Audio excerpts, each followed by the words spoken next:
CEO East Africa Magazine, the voice of business, leadership, and impact.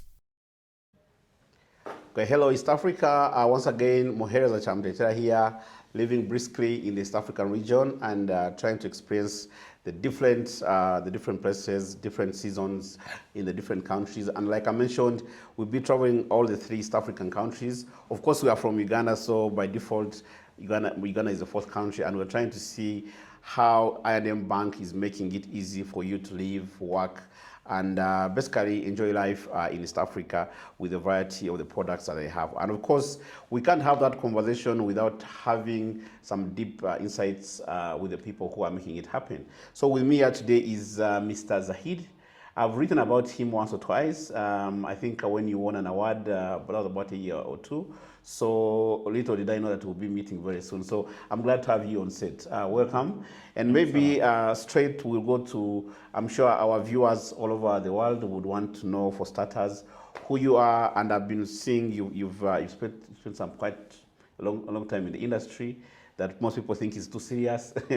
So I would like to know about your journey, how you started, joining this industry, and what has kept you passionate all this time. Thanks a lot. Good afternoon. Let me start off by introducing myself. My name is Zahid Mustafa. I'm currently the CEO and Managing Director for I&M Bank in Tanzania. It's a small world, so I didn't know that you had written about me, but I think it's a small world and we come across each other. So yes, it has been a long journey. I think in banking in itself for 30 years. You might find it strange, but I started off as an engineer. I'm a chemical engineer. I worked in a polyester manufacturing company for some time, but then I did my MBA, and one of the concepts we learned was sunk cost. So I treated my engineering as a sunk cost and moved on into banking. So I started the career with Citigroup in Pakistan, where I'm from, and that is where I really learned my banking. It's a great institution, and you learn a lot, especially on the consumer banking side and digital banking side. There I looked at various products and services. My last few roles, I ran their retail banking business, and then my last role with them was I ran their credit card business, which is the biggest business for Citi. And as a part of that role, I also covered some of the East African markets, East European markets, which was Poland, Czech Republic, Hungary. These were some of my markets on the credit card side. From there, I moved away after working for Citi for about 12 years. I moved into Barclays, and I was employed by Barclays UK, but for the African operation. I still remember they said that, okay, it's a good learning ground, you go there for a year. That year turned out to be 14 years. So I started off actually in Egypt as a consumer banking head for them. Egypt at that time, the business that we had in Barclays was a corporate / private business, private banking business, and they wanted to do consumer banking, and it was a great learning opportunity where I actually started it off very green and didn't work there for a very long period of time. I worked there for about a year, and that was a good journey. From there, I entered East Africa. My first exposure in East Africa was in 2007. I came in as the consumer banking head for Kenya. And from there onward, added responsibility was given. I became the consumer banking head for East and West Africa. For Barclays at that time, West Africa was Ghana, and East Africa was basically Kenya, Uganda, and in Tanzania. There were two businesses, NBC and Barclays. So that's what I did. And again, I told you I learned my banking in Citi. And what I learned in Barclays was actually leadership and working with different people, learning different cultures. So I think it has been probably a great learning experience that I had over there. Did different roles, like I said, started off as a consumer banking, then there was some change in org structure and a new role was created which was called retail and business banking. That gave me an exposure to do corporate banking. So local corporate group was what was my area of focus, along with doing retail. This is when, and I was working in Kenya. This is now, I would say, 24. I think I came back in 2012. That was my second stint in Kenya. And then later on, there was a big change in the industry where interest rate caps were put in, both a floor on what is the minimum that you can pay on deposits, and a ceiling on the loans. So that, I think, was a big test where overnight something like 30% of the revenue got wiped out. And some drastic actions needed to be taken in terms of redefining the business and looking at new things. So I think it gave us an opportunity to move away, and that's where the digital journey for myself as well as for Borderless started, where we started looking at things differently, moved away from brick and mortar, closed some of the branches, cut down on our costs, and it really kind of, I think, helped blossom us into something new. This was the time I launched a digital lending product. M-Shwari was already there, and so we came up with a product called Temiza, which was the first proposition that was put in by Barclays, where we used the APIs of Safaricom.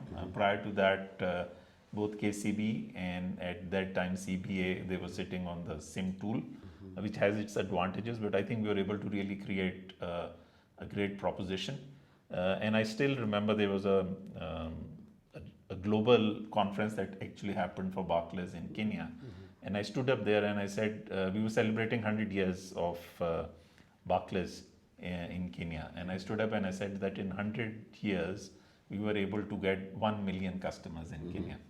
And then we launched this product, and in 100 days, we got the next 1 million customers. Wow.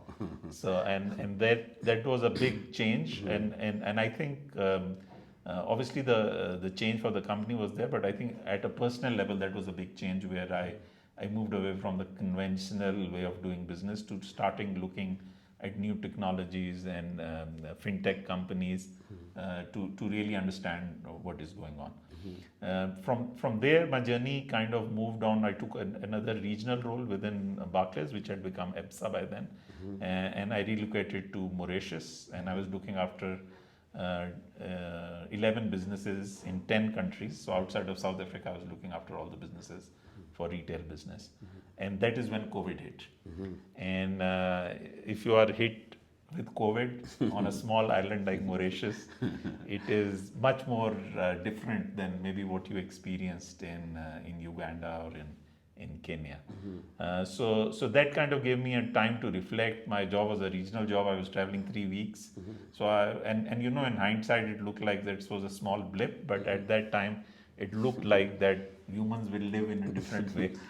So I became a little bit worried about a regional role, and then there was an opportunity. There was a new prime minister that came in Pakistan, and he was looking for expatriates and calling them back to transform some of the non businesses that were not being run professionally, or they were loss-making government entities. So I ended, after working for multinationals for about 25 years, I went back to Pakistan to run a public sector bank, which was the second largest public sector bank.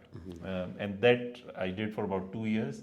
That was a great journey as well. And I think on a personal satisfaction level, I was able to really introduce, it was a sleeping bank with close to about 800 branches, all kind of branches in small villages and all.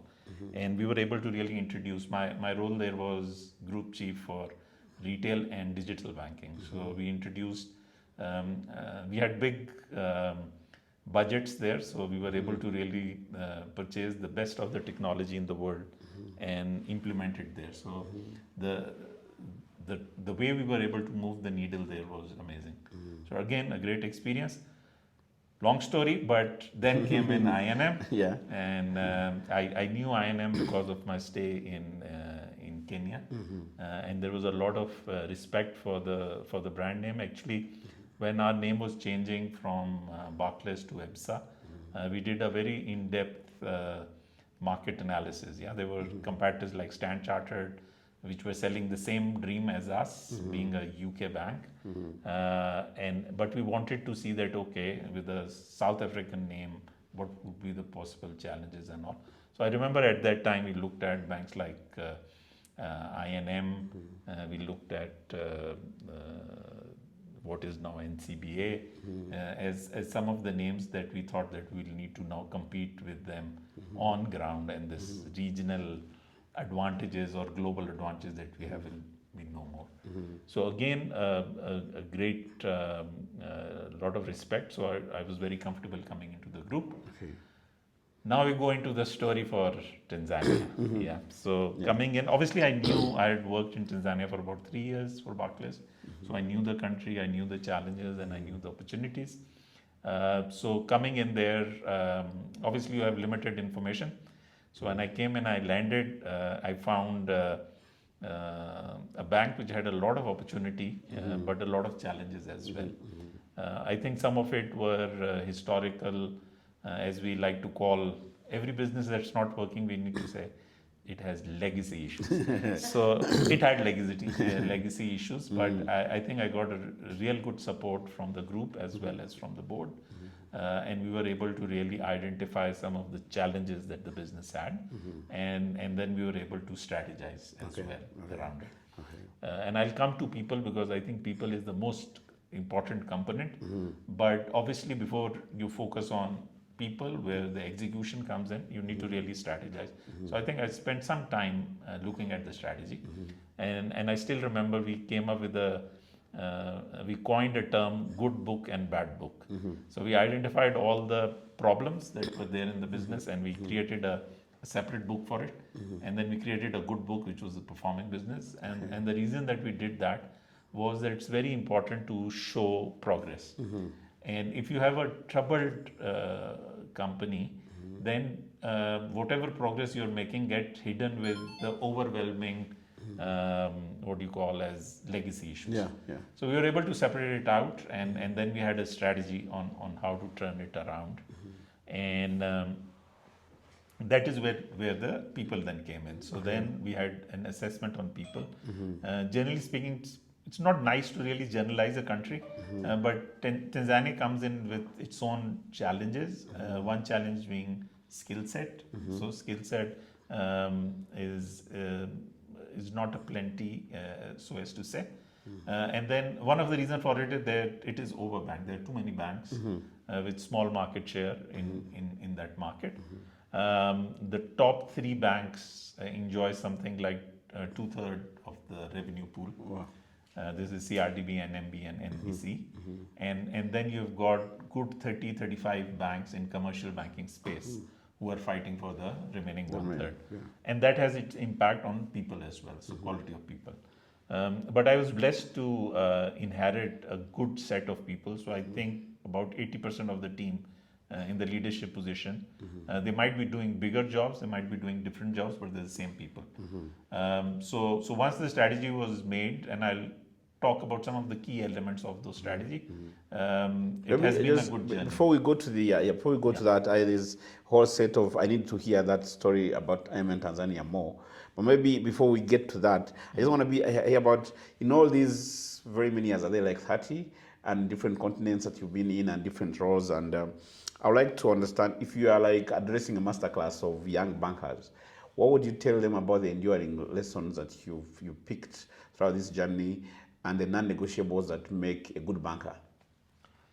So it's a very difficult question, but there are a few stories. You know, I take pride in being a storyteller. So let me tell you a few stories which kind of gets the point across. So obviously my initial career, I worked in Pakistan. I was born in Pakistan. I grew up there. So I knew the people, I knew the bigger picture. But then Citi gives you an opportunity to, at that time they were present in 102 countries. So they would expose you to multiple countries. So even for short-term assignments, I went to Poland. I remember I launched auto loan product. This is 1999 in Poland. And when I landed there, my boss told me that we have done the research and everything. You will go through the research. There's all information about market sizing and everything. I opened up the book. It was in Polish. And they said, no worry, my secretary will help you translate. But the point I'm trying to make, or the learning that I had over there was that when it comes to consumer banking, and for that matter, any consumer products, there are more similarities across geographies than there are differences. So somebody who wants a car in Poland is very similar to what it is in Karachi in Pakistan or in Nairobi or in Dar es Salaam. So he wants it at as fast as he can because now he's made up his mind, so he wants to drive home. Wants to drive home, yeah. Then he would like to pay the least, in most of the cases, the least down payment, pay a lower installment or EMI. So it's very similar. Okay. So that was the learning over there. But at the same time, so that is one learning that I picked up, that okay, there are more commonalities. But then at the same time, you need to learn the cultural differences. Okay. So my next big exposure, like I said, was in Egypt. Okay. And I found Egyptians to be extremely, once you kind of develop a personal relationship with them, you can ask, although I never asked, but you can really ask them for their life as well. They are such nice people, very loyal, and they will go beyond the professional kind of space to do whatever you would like them to do. But at the same time, getting them to office in the morning is close to impossible. So I remember I started a direct sales team, so I would get there at 8:30 or 9 in the morning, and they wouldn't show up before 10. But then they would be willing to work till 10 at night as well. That's not a problem. So it was a cultural thing. Okay. And let me just explain to you, which kind of makes people think a lot. So generally speaking, yesterday I came in from Dar es Salaam, and I got off the expressway at 5:30. So you could imagine, and it was raining, you could imagine how long did it take me after getting off to get to Sankara. Okay, so all the traffic and everything. Yeah. In Cairo, the first jam happens at 5 o'clock, okay, which is the norm. The second happens at 12 at night. Because people go back home, they take a siesta, sleep a little bit, then they come out, and with families, with small toddlers and kids, you will see them at park at 12 o'clock at night. Okay, so that's a cultural difference. So as an alien, when you go and land in there, you need to really understand of how people work, because in the end, any service industry is about people. Okay. The second story that I tell, which is a very interesting story, is that I had a car financing business, or auto finance business was a big business for us, for Barclays in Egypt at that time. And I would just not be able to find the head. I would be talking to the unit heads, not necessarily the bigger teams.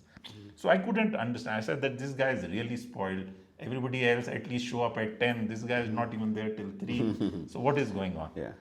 Till the time I complained to him a couple of times, and language is a problem there as well. They are much more comfortable in Arabic, obviously, and English they struggle. French they speak better than English. So one fine day he said, "Why don't you come with me, and I'll introduce you to my team and all." So I said, "What time?" He said, 5 o'clock. So I couldn't understand. Maybe I thought maybe he wants to do it after the traffic is gone. What I realized was that in Cairo, or in Egypt in general, the whole auto industry works at night. Oh. Okay, so the dealership opens at 5 in the evening. Once you are off from your work, you will go in there. They love their car. Yeah, so the first key, in Kenya, people like to buy plots. Yeah, that is the first investment.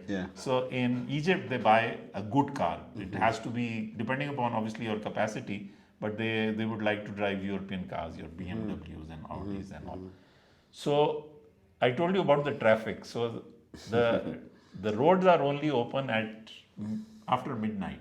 Okay, so they would go to the dealership, and for a test drive, they would take the car out. So the entire industry operates at midnight. I don't think so there is any place in the world where it happens.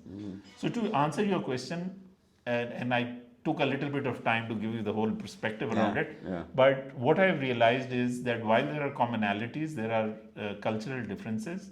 And for you to be successful as a leader, you need to understand those. Okay. Because in the end, we are dealing with people, and people come in with their perceptions, preconceived notions, personal biases, and you need to understand them to earn the right to lead them. Otherwise, if it is just a title that you happen to be the managing director or a CEO of a company, you will not get the respect of the people. I hear you. I hear you. So throughout this all, has that then helped you to kind of shape out some leadership philosophy to say this is some kind of style the way I lead, or again it moves depending on culture and any other unique elements you find on the ground? You have asked a question and answered it. So obviously, all of us have some natural inbuilt styles, okay, which has probably evolved as we've grown up and joined. But for you to be a good leader, you need to have a set of skills. Yes. Because at times I had teams which were very skilled, and they just required an alignment, and then they would go and they work on their own. Whereas in other times you would have a team which is, let's say, a bit fresh, and they require to be kind of coached in what you do. So the best way to explain is that once you go to a dentist, you see that he has a lot of different things. So when he's working with one kind of cavity, he picks up something.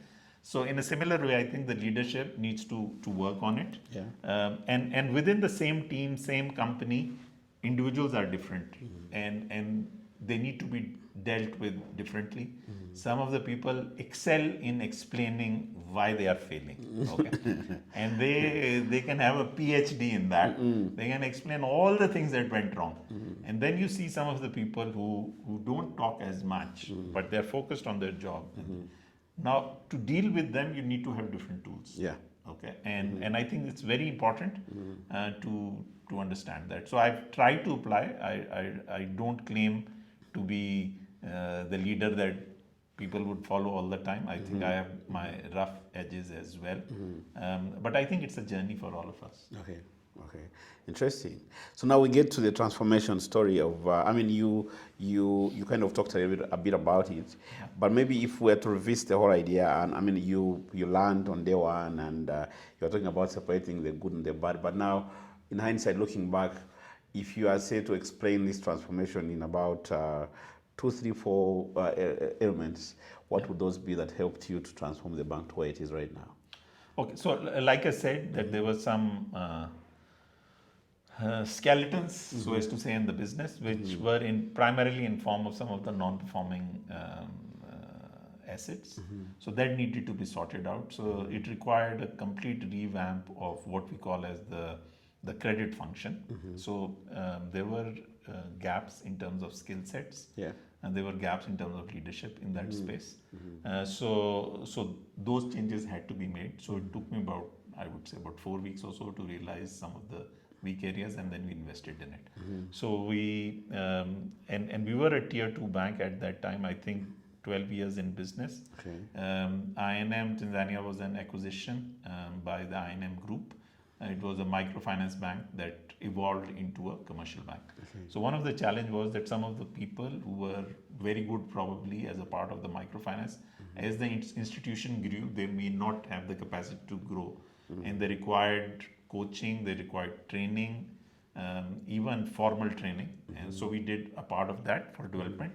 But at the same time, wherever we saw a skill set gap, we hired people from outside. So we put in a new credit head. We really beefed up our legal team, and we really went after these non-performing customers. So one variable that has helped us, and I'll give you some top numbers at the end on what it has looked like after a 3.5 year journey. I'm actually 3 years, 6 months, 4 days into the job, if you ask me. And I keep a count on it because it's important. So we revamped the credit department. We added on more legal people, and then we provided them with the guidance and leadership to really identify what are the key elements, and we went and we addressed those. Obviously, the legal system in Kenya as well, in Uganda as well, it has its own challenges, and you need to really work with winners. So from that perspective, we even changed some of our panels of lawyers and everything. So it required a complete focus on these non-performing assets. At the same time, we also tried to address the core issue of why we were in this position where we had some non-performing. So that basically highlighted the credit assessment process required revamping.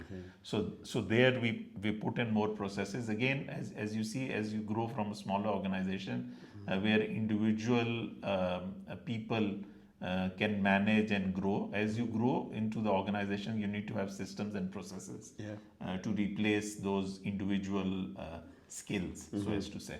So it required that, and we fixed that. Then one of the challenge, the biggest challenge for any tier 2 bank, and right now we call ourselves very proudly as the biggest tier 2 bank, and we have a journey to move into tier 1 bank, and I'll talk about it. So from that perspective, we needed to have our conventional retail business grow. But because I had worked in there, I knew retail. Even when I was working for Barclays, doing core retail business is very difficult when your Barclays had something like 30 branches, and we have 8 branches. But the big boys like CRDB and NMB have 250 branches plus. So it's not that easy to take them on.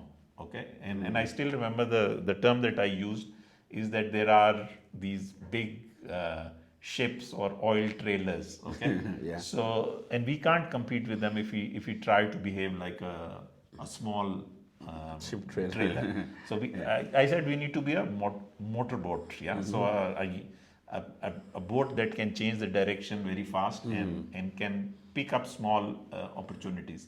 And that's what we applied on the retail banking side. We identified the high net worth individual as something that we can, the service of some of these big players is terrible.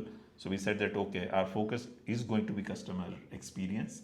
And we will not be the largest, but if somebody comes and tries us, he will say that that's the best experience that he has had in banking across the industry. And that's what we focused on. So we said, okay, we will not have too many customers, and then we will scale up slowly. And that's what we did on the retail banking side. And when I went in there was an expansion plan in the branches. They had nothing doing. Let's first extract the value out of the branches that we have before we put in more branches. And now 3.5 years later, we are opening a branch next week. That will be the first branch that I have opened after 3.5 years. I'm not proud of it, but I think that was what was important at that time. Now, the other big thing that we did, and that was based on, again, my experience and the market opportunity, was to diverse ourselves into the digital lending space.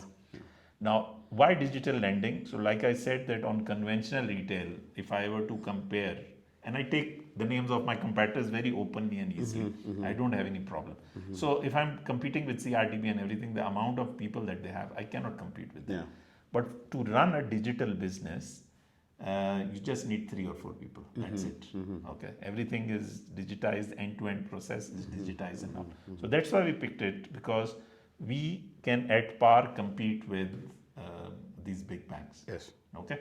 So this year, just to kind of give you an idea, this year we are going to become a tier 1 bank. The definition of tier 1 bank is 1 trillion of assets.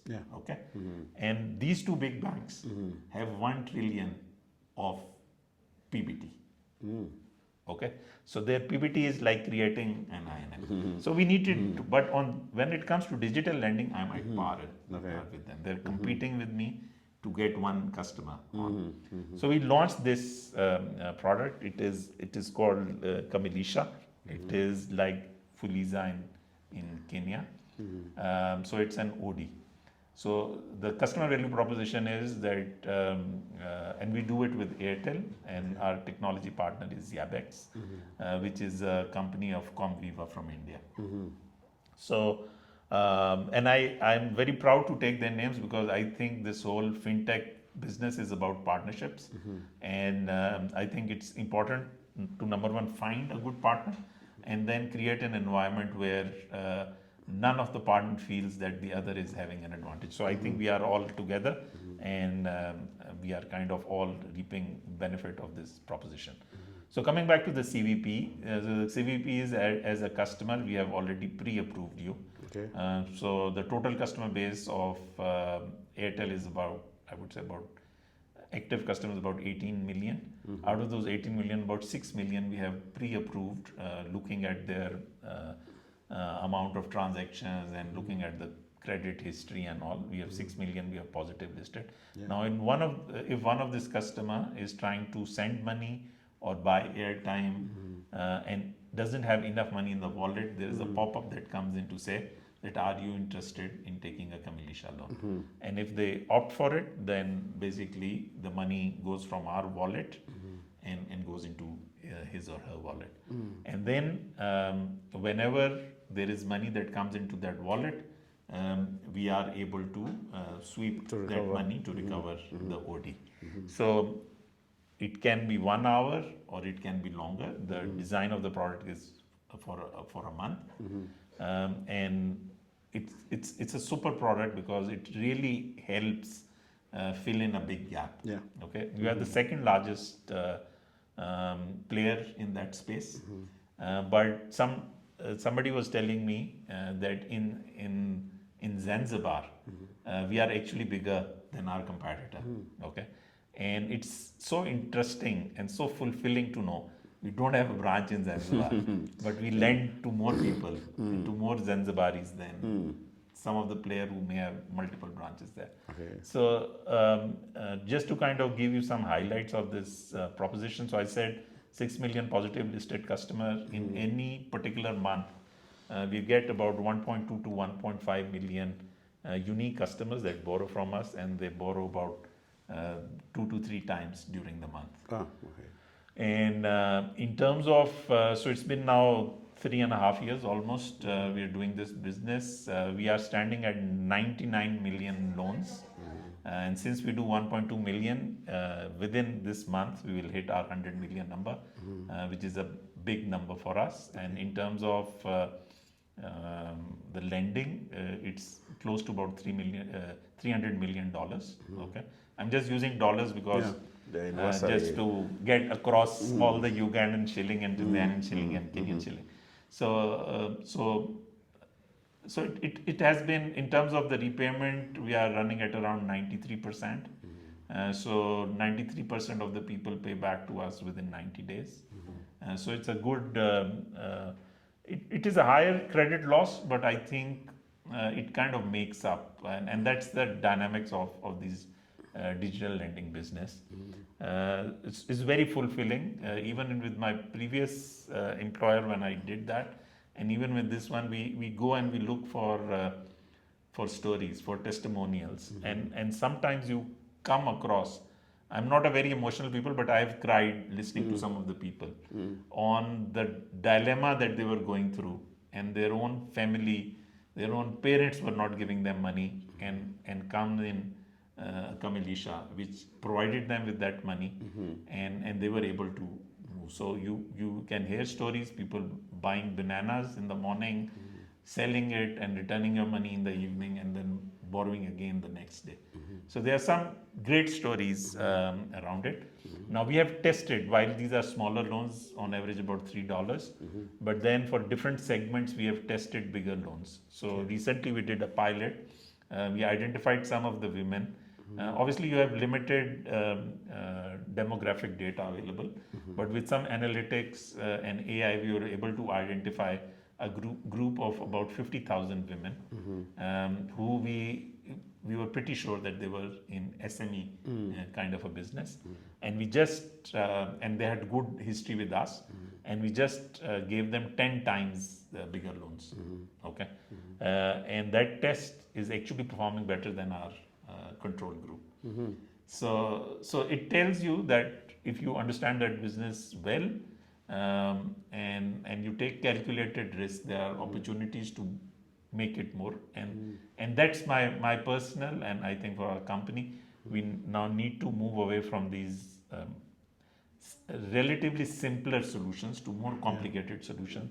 If we can find a solution for SME, if we can find a solution for last mile financing for these distributors using the same rails, making it instant, is what I believe is the big opportunity. Okay, and beyond the strategy, there's something you are started talking about the importance of culture, not just understanding the culture of your clients, but also being able to understand and create and shape a certain culture within your people. To what extent did that help in this whole transformation agenda? So I think, again, it's a very important question, and like I explained, I had worked for multinational companies throughout my life. So when I was joining I&M, that was one of the concerns that I had. I wasn't too sure. From the outside it looked okay, but I wasn't too sure about the culture inside and how it works. And believe me, I was pleasantly surprised. In a very good kind of a culture, or before even going to culture, I think from a corporate governance perspective, the kind of boards that I&M Group has been able to put together, they will put any multinational board to shame. And I'm not just saying it because I'm working here. I like to talk openly. If there is something wrong with I&M Group, I'll be the first one to identify. But I was really impressed by the corporate governance that this company runs.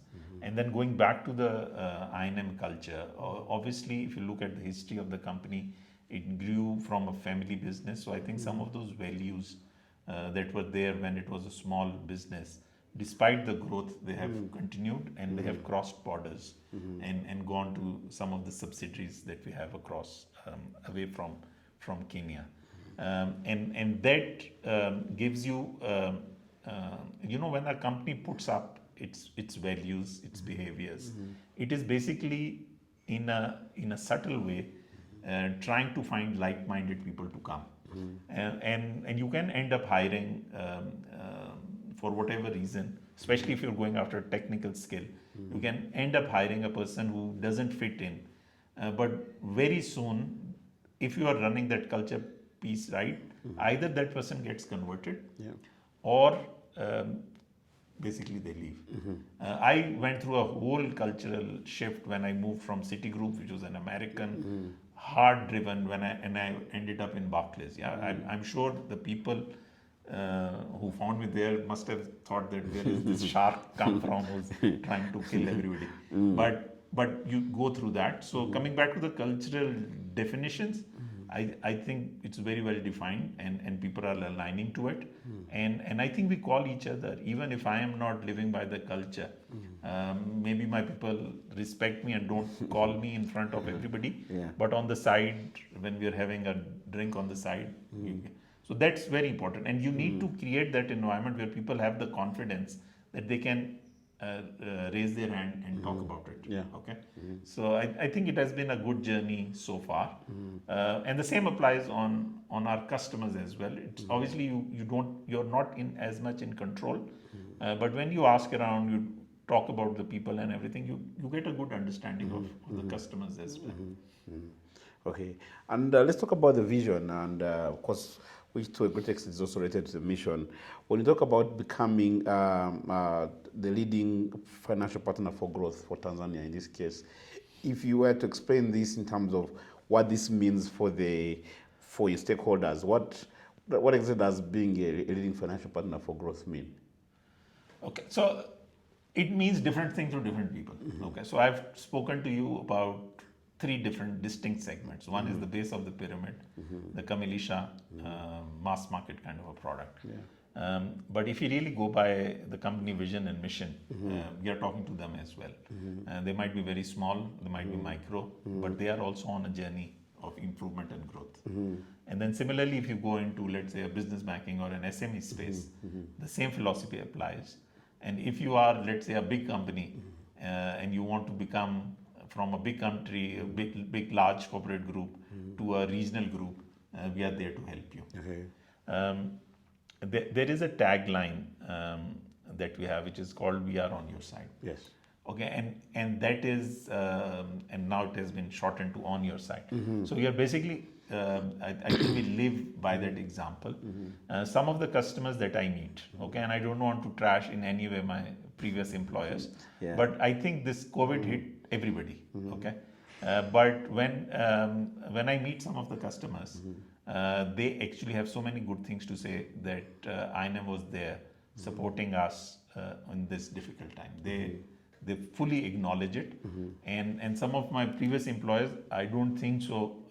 Maybe I ran the credit assessment very well or whatever, but I may have rubbed a customer the wrong way because we are too focused on the bottom line and financial delivery. So I think from that perspective, I really give this company a big thumbs up, and also my immediate previous employer, Bank of Punjab. Obviously, it was a public sector bank. They had the tagline "Har fard ka khayal" in Urdu, which basically means taking care of everybody. And they also lived by that philosophy. And just to kind of give you an idea, they had a proposition for the third gender. We don't have many banks that can even think around that. And they had, and I found it there. I can't take credit for it. So then taking care of the physically challenged and all. So similarly, I learned it from that. And this professional journey is all about learning things from one side and applying on the other. So when I looked at it on your side, I said this is very similar to Har Fard Ka Khayal. So we adopted it, and we are trying to live by it for our people and for our customers. Okay. And if you are to talk to people about, especially those who are not banking with you yet, what would you tell them that they are missing? It looks like that we have planned this interview. So, but let me tell you another story, which is a very interesting story. So my last role with EBSA, like I told you, I was looking after the retail business outside of South Africa. So I had, by the time I left, 10 businesses in 9 countries. Each one of them was a great business. They were running everything together, but to put them together, to do some cross-border kind of a business was very, very difficult. And everybody wanted to know that, okay, there is this opportunity, what will I get out of it? Very bottom line focused.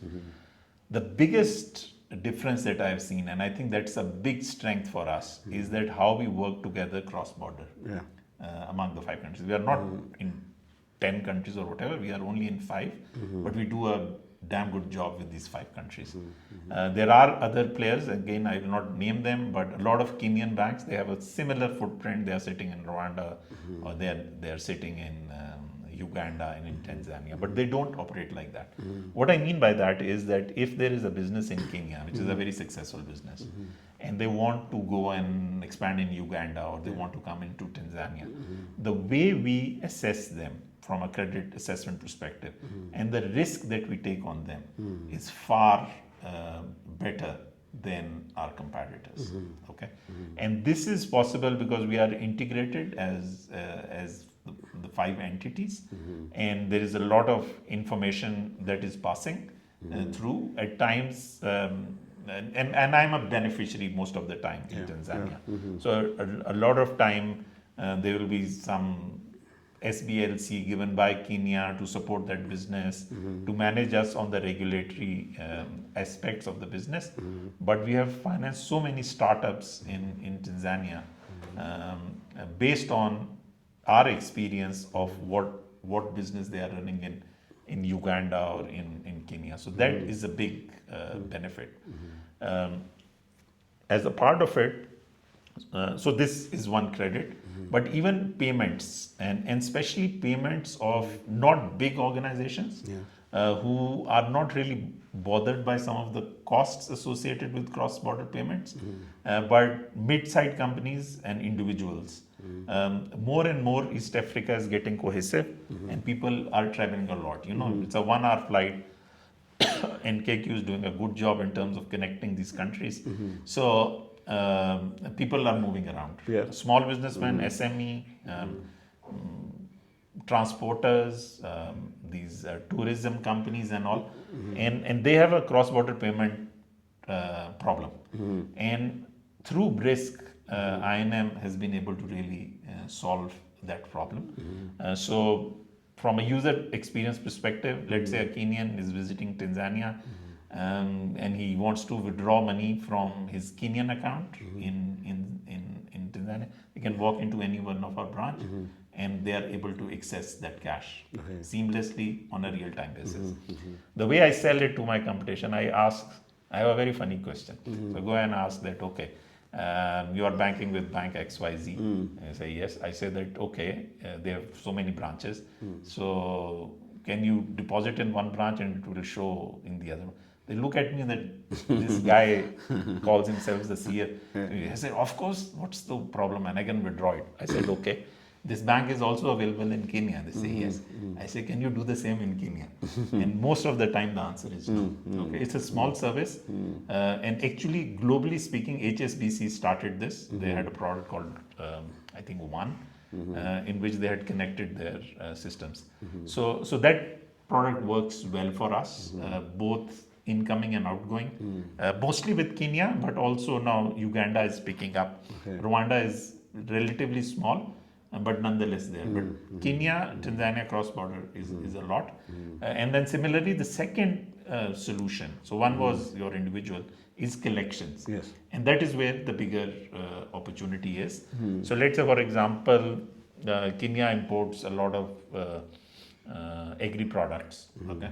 So those agri products, when they are sold and they are bought, and let's say there are multiple people buying it, sending the money back to the master account in Tanzania is made very easy. You got a big branch network for I&M in Kenya.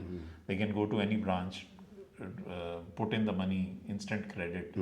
So those that is another area, and I think if we are true to this East Africa presence, and we just identify these small things, we don't need to do something extraordinary or transforming kind of a thing. It is just going and looking at customer pain points, applying it on a cross-border basis, and say that, okay, let me find a solution for you. And from all that you're saying, would you look somebody in the eye and say I&M is like the best bank if you want to do regional business? Yeah, I would really like my customers to say that, but yes, we make, like any other service industry, we make our mistakes, but we more than make it up through some of the things that we do. Have we reached nirvana? No, there's still things need to be done, and we are open to our customers. Our customers treat us as partners, and they tell us. So there's so many things to be done, but this one piece that I'm saying, there is a new business that has come in. I'll not share too many details because of the customer confidentiality. They started off in Uganda. The group is from Kenya. They started a business in Uganda. They came to us. And I think they knocked a few doors before coming to us. And they were banking with a competitor bank in Uganda. And we sorted out their problem very quickly because we knew the group in Kenya. And we gave them some serious money, something like $6 million. So it's not small money. It's serious money into the business. And then we were able to connect them to Uganda as well because they had a need, and they switched the bank. Again, a bank with East Africa presence. And they switched the bank based on the experience there. So I think this gives you a little bit of confidence. I don't know if it is overconfidence or right confidence that yes, you are doing some things right which customers appreciate. Okay. And I mean, when you are in the kitchen together with the other chefs in the group cooking this I&M Brisk, what problems were you trying to solve for? What friction were you trying to solve for in the region? And in line with that, maybe not all these problems can be fixed by I&M Brisk. So what other solutions do you have that make it easier for people to do business in the region? So let me try to understand your question better. So in terms of the success transfer, if that is one of the question, in terms of success transfer, let's say for example, if you talk about Camelisha, okay, Kenya is a much bigger business, but Camelisha is a success out of Tanzania, which we are now exporting to Rwanda and Uganda, and in a different form in Kenya as well. So the success transfer piece is working well for us. But now, if your question is more about how are you better solving East African problems as compared to others, so payments is one big thing and credit is the other big thing. So we are trying to resolve both, and I've given you example on both. I think more and more, because I worked for multinational companies, I think more and more we need to make sure that from a technology perspective, we have got the same solutions. I would like to be in a position where an I&M Tanzania customer, he walks into any of the branch in Kenya, and he forgets that he's in Kenya and not in Tanzania. I think that is what we need to achieve. And if you really look at big players in service industry, a McDonald's, let's say for example, or a KFC, what I'm told is the height at which they put their fried chicken is exactly the same. So if you pick up somebody from Boston in US and bring him in Nairobi, he will, after a while, if he doesn't look out of the window, he'll forget if he's working in US or he's working in Kenya. So I think the same concept is important for us because the customer is the same. The customer is the same. He's enjoying, although it's unhealthy, but he's still enjoying that fried chicken. So when it comes to banking, why would the experience be different? It would be the same. You would expect the same thing. And from your time in the back and today, how do you see the shifting customer expectations? What are some of the things that are the customers are they expecting the same? Are they expecting better? Or are they getting so basically are their expectations so heightened? Yeah, it is getting, but and I might make a blasphemous statement, but I think Tanzanian customers are not as demanding as Kenyan. I worked in Kenya. Kenya is a really demanding kind of a customer, and if you give them bad service, you are in trouble. Okay, and they will tell you. It's not that they will keep. Tanzanians are more refined. They may not like it, but they may not confront you there and then, which makes it more difficult because then you don't know that you have created a problem, okay, and you need to really have your radars up to find out those experience. But having said that, the new generation, the expectations is much more. Most of my workforce is now the millennials, the young people, the way they look at jobs. You know, we had been trained in our schools to accept a lot of things that are not working and not complain. The new generation is not like that. Yeah, so I've been trained well by my children, and I apply the same philosophy there. So the demands are going up, and you have to be a step ahead. And it's not just about banking. You know, the way the industries are evolving, that solution can be provided by a fintech, by another technology company, and you'll be left. So you can't say that, okay, if I'm not doing well, the other bank is also not doing well. There will be somebody else who will eat your lunch and that other bank's lunch. By speaking of the Kenyan clients, I don't think Kenyans are not only demanding as clients, they are demanding across board, even as wives and as husbands and everything. So I think as a region we are used to them, and maybe we are learning from them. And maybe there's something you mentioned about Gen Zs. And I think Gen Zs now is a big topic in leadership, both actually Gen Zs as clients, Gen Zs as workers. What's your experience with them? How are you managing them, keeping them interested enough for them to stay a bit longer? So it's an interesting story, and again the journey is not as long, but let me share with you another story. So one of the challenge, attrition rate, like you can see that small market, too many banks. So average time that a person is spending with the bank in Tanzania is about 3 years. Okay, which is a disaster. You would want the institutional knowledge goes away, a lot of experience goes away, kind of a thing. So we were trying to solve that problem. We were growing, so we were hiring from other banks, and a lot of these people would come and then they would go. Okay, within a year or so they would go. Because they have excelled in giving interviews and getting a bigger job rather than doing the job right.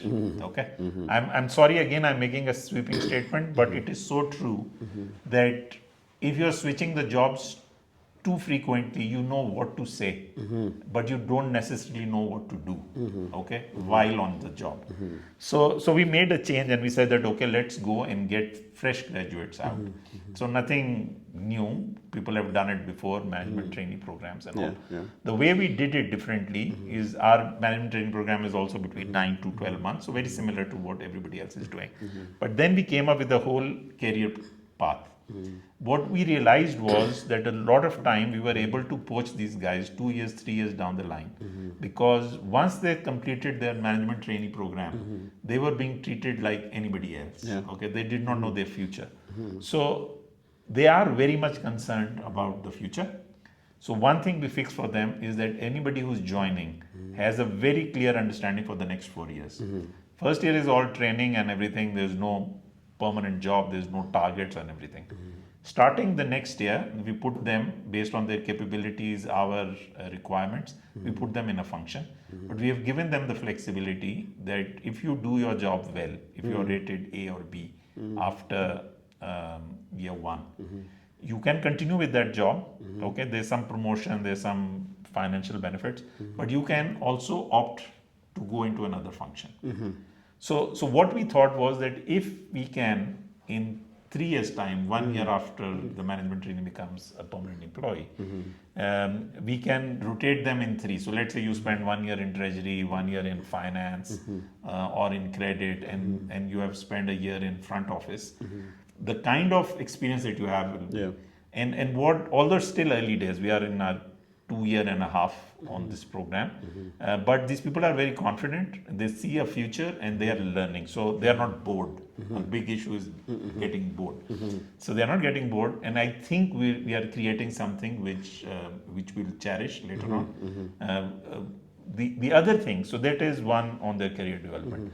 The other thing is that they are looking at the institution for more than what we used to look at, balance sheet and income statement. Okay, that's what we used to look at. We were happy with companies that were doing that, or innovation. So I remember I enjoyed working for Citi because of the innovation part. These guys are looking at environment.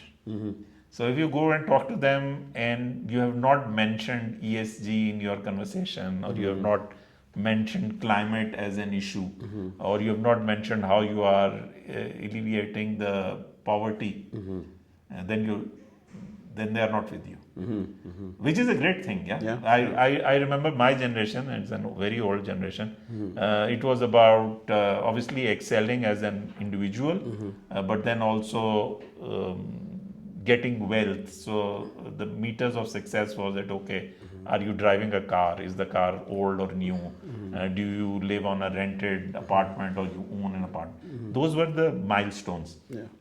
What I've noticed for these millennials, those milestones are not the same. They are looking for experiences.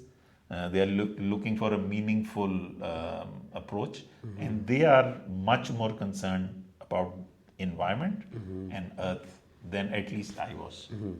Okay, and that's why you see the world so messed up, because we did not pay attention to it, and this generation is paying attention to it. Okay, so with all these changes, in the people, in the clients, I mean, things are getting much easier. We are exposed to what our peers are enjoying elsewhere out there.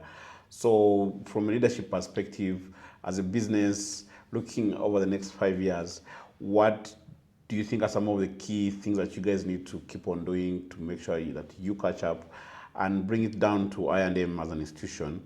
And looking at the next 5 years, what are some of the things that we can expect to make sure that you keep on more and more of the people you've won over, but also attract more people across the board?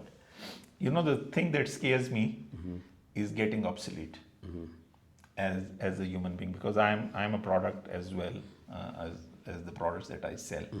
So I need to keep abreast of what is happening, what is the change around me. So obviously some of the elements include you're reading, you're trying to understand. One of the things that has really helped me is podcasts. I'm a buff on podcast. I listen to what is going on, and the world is getting more and more connected. So what you hear in a podcast in US in some way has a relevance in Africa as well. The other thing that I do is, and that now that my kids are away, I connect with these young people very regularly. So I have a quarterly meeting with all my management trainees, and even when they move to the next phase after a year, I have a separate conversation with them. That keeps you kind of aligned to what is going on, and they have less filters than some of the other people. So you get more truth out of them with a little bit of effort than otherwise. So they will tell you on your face. Like the question that you are asking, if they were sitting in the room and I would say that no, we are doing things right and that's why people will come to I&M, they will give you 2 or 3 pieces of their mind that you are living in La La Land and there are things. So I think that on a lighter note, connecting with them and all, but then as leaders, you have to kind of look at the future. I still remember, and I don't want to say it in a negative way, but with the previous employer, we were going with a massive branch expansion in Africa. And the learning was actually coming out of Asia Pacific. We had seen in Asia Pacific, a lot of foreign banks grew their branches, and then the regulator came in and differentiated between local banks and foreign banks. So there was a rush for this employer of mine to put up branches. Now, in hindsight, this is now 2006, 7, 8 kind of a thing. In hindsight, at that time, if the leader had the vision about digital intervention, so rather than investing in branches at that time, if they had invested in mobile at that time, 2007 or 8, I think we would be in a different place. So applying or learning from that mistake, which I was a part of. I was a part of. When I joined 2007, Barclays was the biggest company on Nairobi Stock Exchange. Okay, and everybody else was behind. Standard Chartered was very big. We were very big and everything. And I still remember this. Safaricom had started this business, and at coffee time we would laugh about it. They will lose their pants in the process. They don't know what banking is or giving out loans and everything. And now rest is history.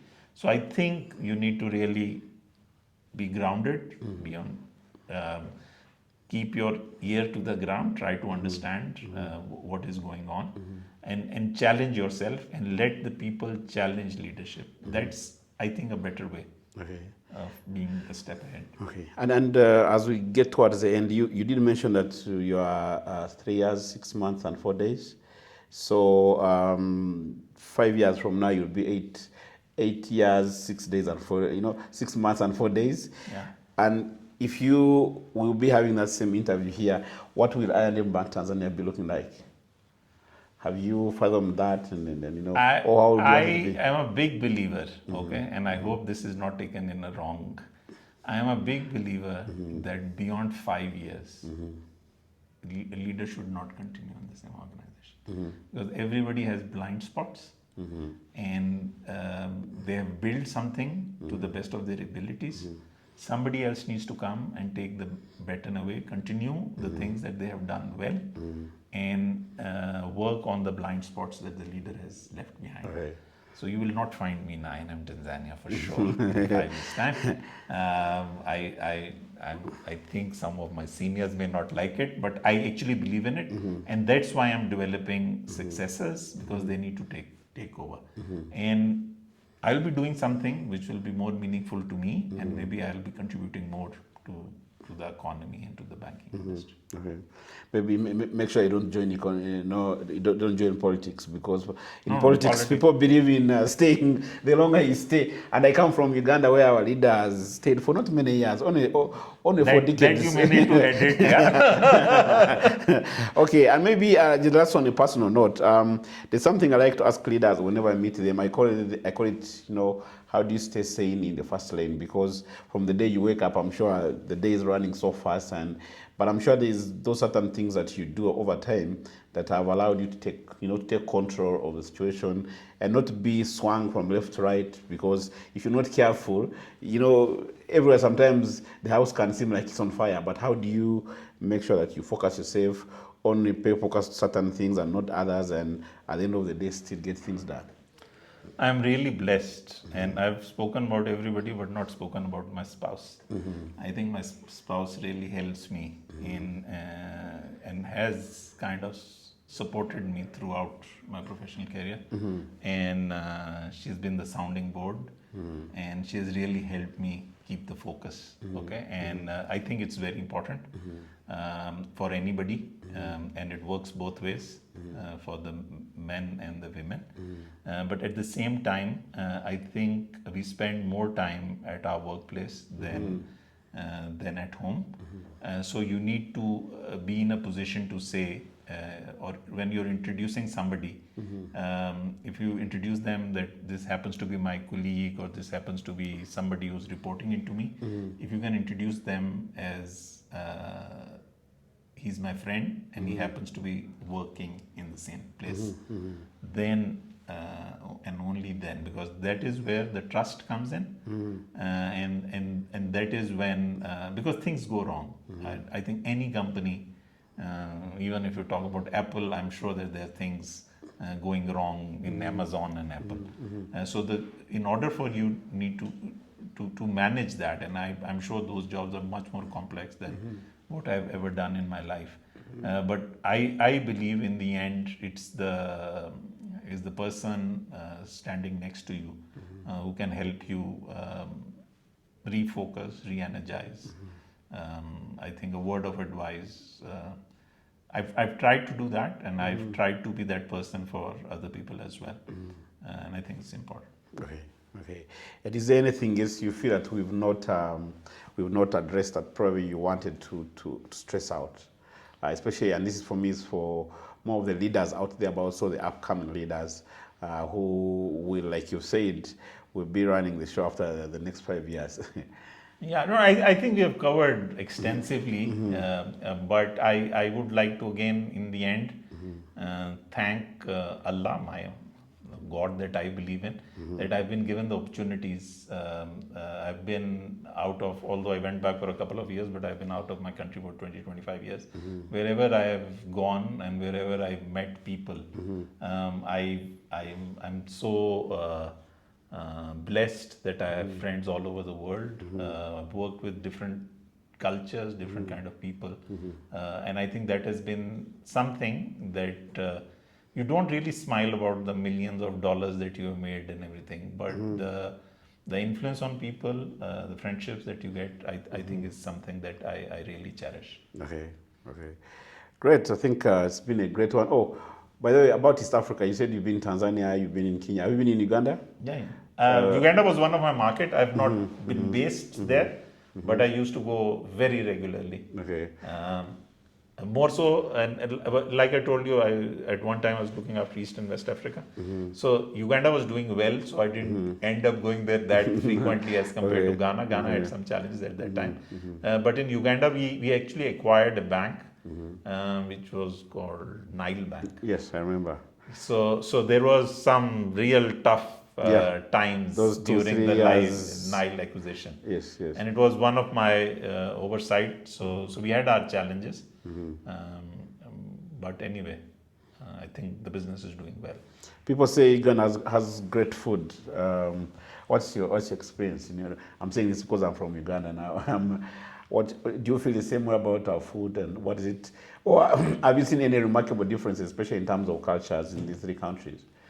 So I talked about my wife earlier on as well. My wife has really spoiled me on the food that she cooks. I actually don't even I remember when I was there, I used to go to Capital Club and enjoy the Michelin star food. I did not even used to enjoy that. So I'm not really a big I don't experiment with food that much, so I would say that I can't really distinguish big time between the Ugandan food versus the Kenyan food.